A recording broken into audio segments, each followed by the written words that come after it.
10 minutes past 7 now. Air and sea rescue teams are continuing to search an area of the South China Sea for the airliner that disappeared on a flight to Beijing on Friday night. Yes, other teams are investigating the identities of some of the people on board. Interpol has confirmed that 2 passengers were travelling on stolen passports. Joining us now is Tony Smith, the former head of the UK Border Force. Very good morning to you. Good morning.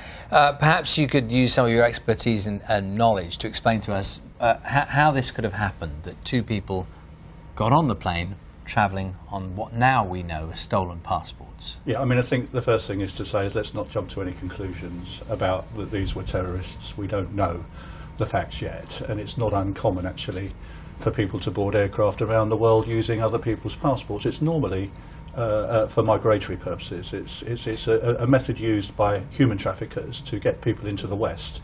So these were European passports essentially. But for those of us who go through an airport, take our shoes and socks off, belts, all that kind of thing, and all of that fuss that goes on when you go through passport control, would be amazed to hear you say that. It's not uncommon. Well, this is the difference between looking for the bomb and looking for the bomber. I mean, you're right, you do go through thorough, rigorous search, and we're assuming that everybody on board that plane did go through search. So, you know, people would have gone through the physical search to find if there was an object taken on board, and actually aviation security is really, really good in that respect. Very, very thorough physical checks on people. What's less clear is the checks on the person, and, you know, if you're travelling with your passport, well, what happens to the data that you give to the airline when you travel? You know, who gets that data, and who sends it to who, and who checks it before the plane takes off? So, although we're very good at checking people when they arrive at our borders, we're not so good at checking people at boarding stage. Well, it's very interesting, and this becomes significant. So these 2 people get onto a plane in Kuala Lumpur. They obviously hand a passport in. That's looked at.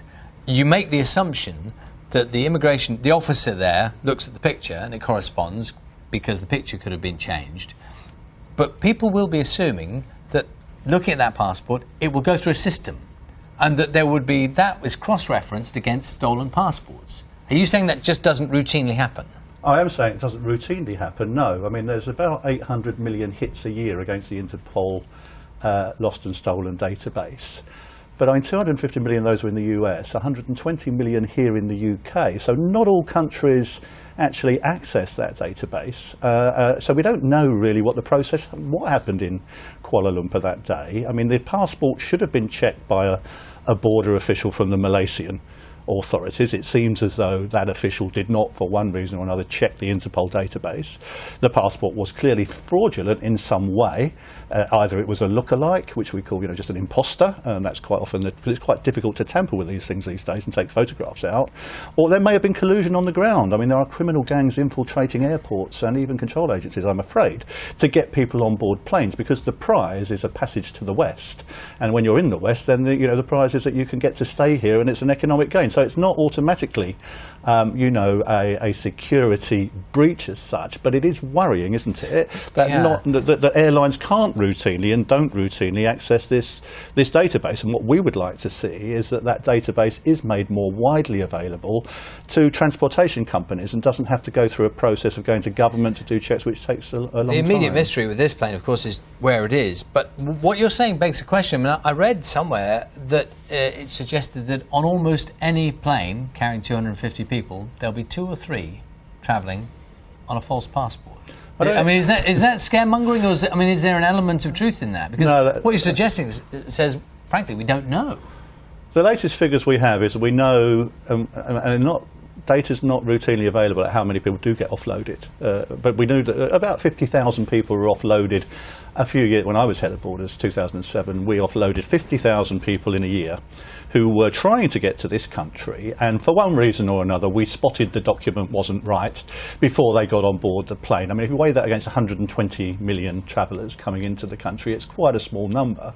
But I mean, the idea is to try to push the border out nowadays, because we've got technology, we've got computers, and so if we can get, you know, really rigorous checks done at the point of disembarkation abroad, which ultimately ultimately is the jurisdiction of the Malaysian authorities. We've got no authority to go there and do that. If we can persuade them to use these tools and to encourage other governments to make use of the tools available, including forgery detection techniques, not just because not all documents are lost or stolen. It's possible to make one up from nothing and they wouldn't be on a database. So you really need well-trained people at the check-in who have got the expert knowledge how to spot an imposter and to stop them travelling to crack down on this. Tony Smith, thanks very much indeed for joining us this morning. Let's see, the time now is 7:15. Let's have a look at the weather with Carol.